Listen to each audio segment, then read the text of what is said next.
এই পর্বে আমরা জানবো কিভাবে ব্রাশ টুলস ব্যবহার করতে হয়, ব্রাশ টুলসের সেটিংস, হার্ডনেস এবং অপাসিটি। ব্রাশ টুলের জন্য আমরা সাধারণত বিতে প্রেস করলেই আমরা পেয়ে যাব, এবং ব্রাশ টুলের জন্য আমরা এখানে ব্রাশ, পেন্সিল বা কালার রিপ্লেসমেন্ট টুল হিসেবে একই পাচ্ছি।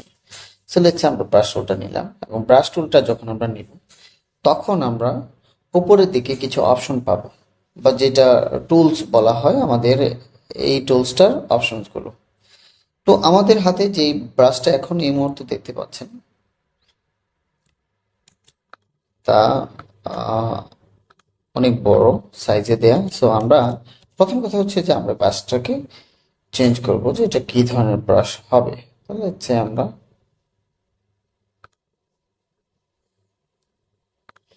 আমরা কিছু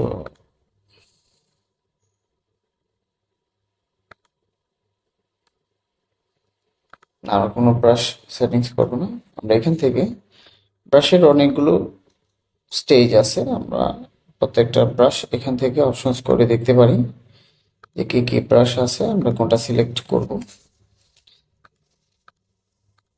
ওকে, লেটস সে আমরা সাধারণত কি স্টাইলের বা স্টাইলের কিংবা প্রেশার সেন্সিটিভ স্টাইলের যে কোনো একটা ব্রাশ আমরা নিতে পারি।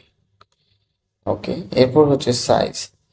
সাইজটা ডিপেন্ড করে যে আপনার কিরকম প্রয়োজন হয় তার উপর। সাধারণত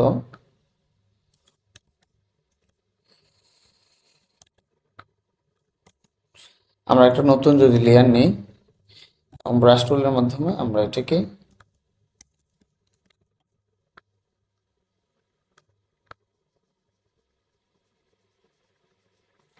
চেঞ্জেস করতে পারি। এখন সাধারণত কি হয় যে আমরা যে ব্রাশটা টুলটা নিই, আমরা যে অবজেক্টটার উপর ছিলাম সেই অবজেক্টের উপরে আমরা ব্রাশ টুলটাকে বসায় ফেলি, এবং এখানে যে সাইজেস আছে সেই সাইজেসটা একটু বড় করে দিয়ে আমরা 100-এর কাছাকাছি রাখলাম।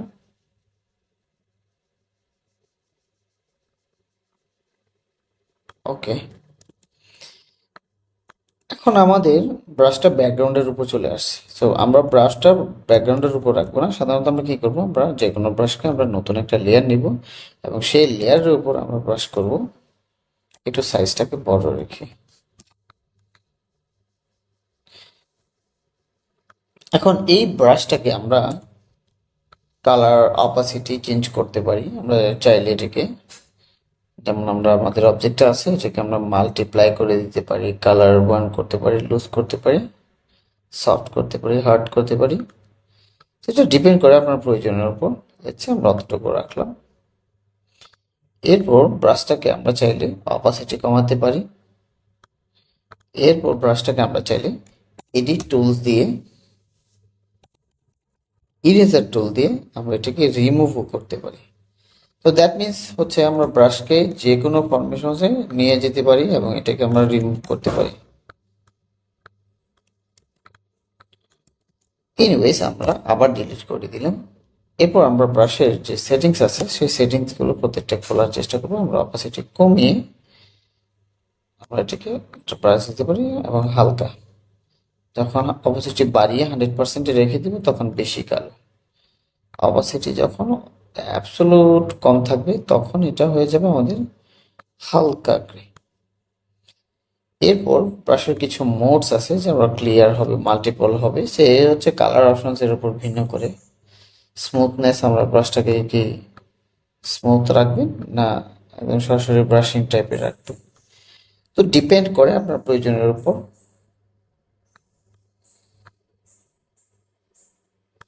আশা করছি আমরা ব্রাশ টুলের টুকিটাকি যে ফিচার্সগুলো আছে মোটামুটি বুঝতে পেরেছি। এবং সাধারণত ব্রাশ টুলটা আমরা সাধারণত ব্যবহার করে থাকি যাদের গ্রাফিক ট্যাব আছে তাদের জন্য। গ্রাফিক ট্যাবের মধ্যে প্রেশার সেন্সিটিভিটি আছে, এবং সব থেকে মজার ব্যাপার হচ্ছে আপনি যখন প্রেশার সেন্সিটিভিটি দিয়ে কাজ করবেন তখন কিন্তু আপনি এটাকে আপনার ইচ্ছে মাফিক একটা আর্টওয়ার্কে দাঁড় করাতে পারবেন।